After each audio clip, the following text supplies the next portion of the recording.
Welcome to my channel Preeti life. कसे सर्व मस्त मजेत असतील. तर मी आता जस्ट आलेले आहे घरात. आता खिडकी उघडत आहे.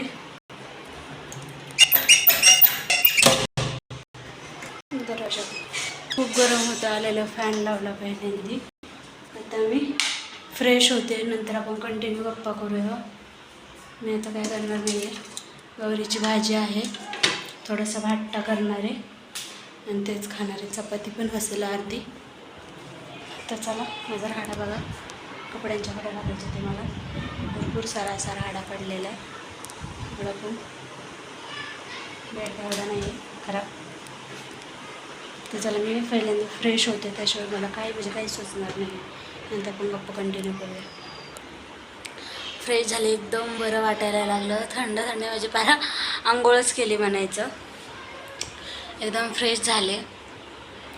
तर थोडंसं आहे पसारा म्हणजे थोडेसे कपडे आहेत ते सगळे उचको टाकलेले नाही का. हे घालू का ते घालू, ते घालू का ते घालू, त्याच्यामध्ये सगळे उचकून पडलेले आहेत कपडे. बाकीचं काही विषय नाही आहे. तर तुम्हाला सांगायचं म्हणलं तर मी 2 मेडिकलमध्ये करते काम. 2 मेडिकल, त्यांचे 2 मेडिकल आहेत. मॉर्निंगला वेगळ्या मेडिकलमध्ये करते, इव्हिनिंगला वेगळ्या मेडिकलमध्ये करते.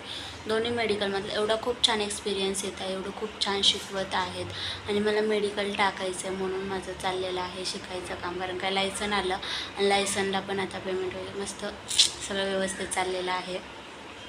तर मी माझं बिझनेस, यूट्यूब, परत आता मेडिकल, 2 मेडिकल कसे सर्व गोष्टी कशा हँडल करते किंवा व्हिडिओ काढून एडिट करून तुमच्यापर्यंत कसे पोहोचवते हे मी तुम्हाला नक्कीच सांगणार आहे. पण आज मला एक अनुभव आलेला आहे ना, मला तुमच्याबरोबर शेअर करायचा आहे.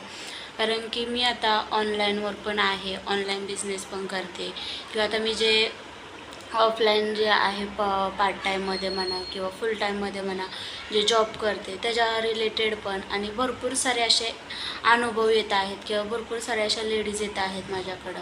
आणि लेडीजचं पण प्रमाण बघा, म्हणजे मेडिकलमध्ये पण जायचं म्हणलं तरी पण नाही का असं काय अफोर्ड गोष्टी मागायच्या आणल्या की लाज वाटते की बाबा जेंट्सला आपण कसं मागायचं म्हणून. अशा पण लेडीज येतात, मागतात. मला जास्त काही अनुभव नाही येते तरी पण येऊन बोलतात, सांगतात.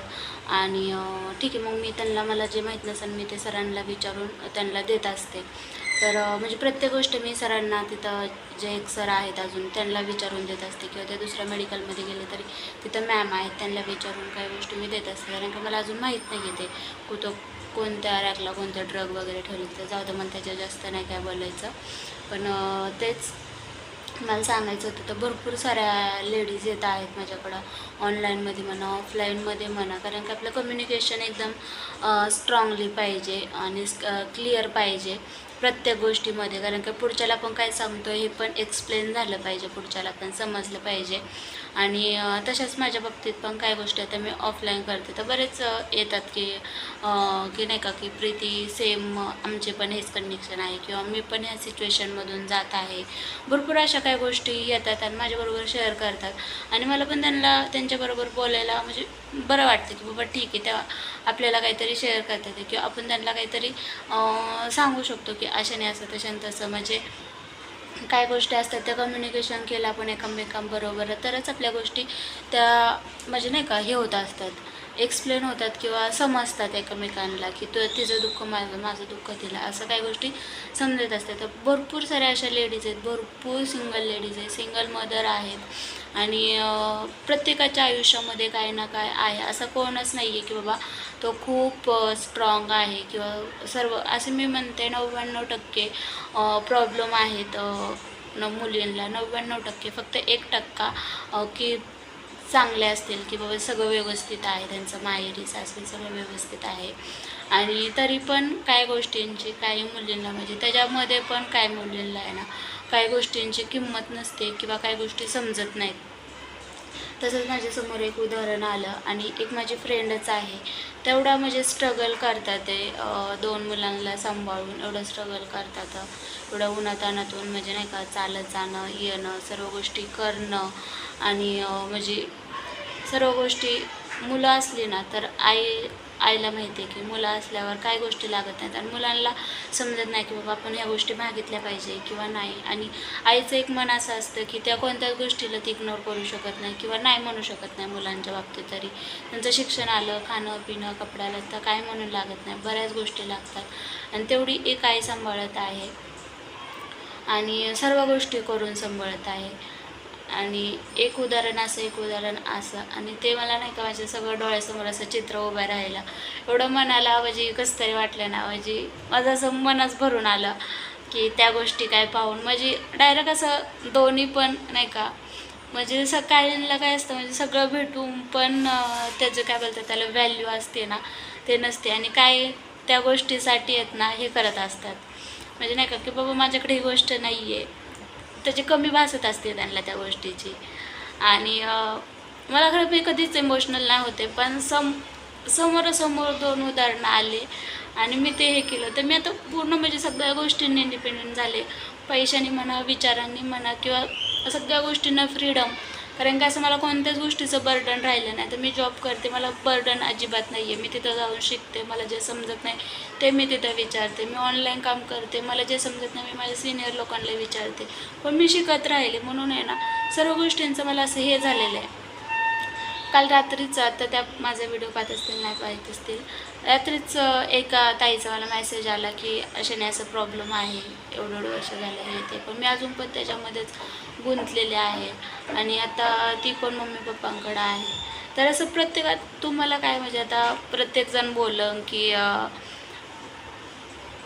हे तुमच्याच बाबतीत का किंवा काय, तर बऱ्याच एवढ्या शोधायला गेलं ना तर शोधायला जायची गरज नाही. एवढ्या मुली आहेत काय सांगायचं. आत्ता सध्या माझ्या एवढ्या कॉन्टॅक्टमध्ये आहेत ना, सिंगल मदर म्हणा किंवा सिंगल मुलगी म्हणा, अशा काय गोष्टी झाल्यात आणि सिंगल आहे.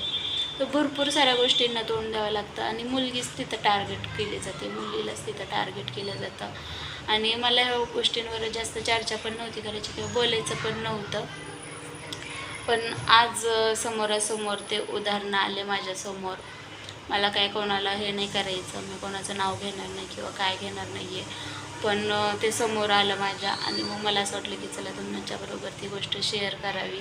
खरंच म्हणजे अशा गोष्टी पण असतात की एकाकडं आहे पण त्याची व्हॅल्यू नाही आणि ज्याच्याकडे नाही आहे त्याला खूप व्हॅल्यू आहे पण त्याच्याकडे ती गोष्ट नाही आहे. खूप काही गोष्टी असं मन भरून आलं आहे ना, खूप मन भरून आलेलं आहे. चला जाऊ द्यात. आता तुम्हाला आहे ना माझे संध्याकाळचे पण व्हिडिओ येत राहतील, 8, 8:30, 9 वाजेपर्यंत येत राहतील. आता मला स्वयंपाक करायचा आहे, आवरायचं, जेवण करणार 9:30 10 वाजता मी झोपून जाते. सकाळी उठून परत माझं रुटीन मी तुम्हाला दाखवते की माझं सकाळचं रुटीन मॉर्निंगचं रुटीन कसं असतं. त्या दिवशी फक्त स्वयंपाक करताना मी तुम्हाला दाखवलं, पण मी आता उठल्यापासून तुम्हाला मी काय गोष्टी करते, कशा गोष्टी करते. तर तुम्ही म्हणता ना आता तू जॉबला जाते, 2 टाईम 2 मेडिकलमध्ये करते, मग तू ऑनलाईन काम कधी करते किंवा काय करते, मी हे तुम्हाला नक्की व्हिडिओमध्ये सांगणार आहे. सगळ्या गोष्टी एक्सप्लेन करणार आहे आणि माझी जर्नी तुम्हाला सर्व गोष्टी सांगणार आहे. माणसाला असं वाटतं की आपण त्या टप्प्यावर जाऊन पोचलो ना, पण असं वाटतं की बाबा ह्यांची जर्नी खरंच सोपी होती, या डायरेक्ट इथं येऊन पोचलेली आहे.